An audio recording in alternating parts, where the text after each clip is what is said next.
എൻ്റെ ദൈവത്തിലെ നീ ഒരു പാപാവസ്ഥയിലാണെങ്കിലേ, ഞാൻ പാപിയാണ് പാപമാണെന്ന് എൻ്റെ വീഴാതെ എപ്പോഴും ഇങ്ങനെ എൻ്റെ നെഞ്ചത്തിടിച്ച് നടക്കേണ്ട കാര്യമില്ല.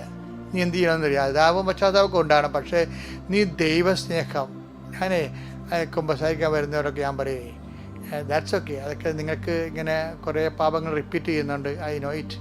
അപ്പോൾ നിങ്ങൾ ഓവറായിട്ട് അതിനെക്കുറിച്ച് ചിന്തിച്ച് വാകലപ്പെടേണ്ട. നിങ്ങൾ എന്ത് ചെയ്യണമെന്നറിയാവോ, സൽപ്രവൃത്തികൾ നിങ്ങൾ ചെയ്യണം. ഇരുട്ട് കൂടുമ്പോൾ നമ്മൾ എന്ത് ചെയ്യണത്, ഇപ്പോൾ രാവിലെയല്ലേ, ഭയങ്കര ഇരുട്ടല്ലേ രാവിലെ, പക്ഷേ സൂര്യൻ ഉദിച്ചു വന്നപ്പോൾ ഇരുട്ട് എവിടെ പോകുന്നത് കണ്ടില്ല. അതുപോലെ തന്നെ പാപത്തിന് സംഭവിക്കണേ.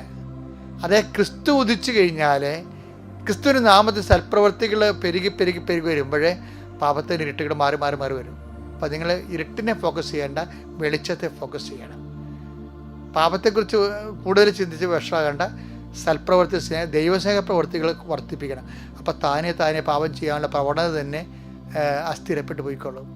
ഓ so have a good day. ദൈവം നിങ്ങളെ അനുഗ്രഹിക്കട്ടെ. Praise the Lord.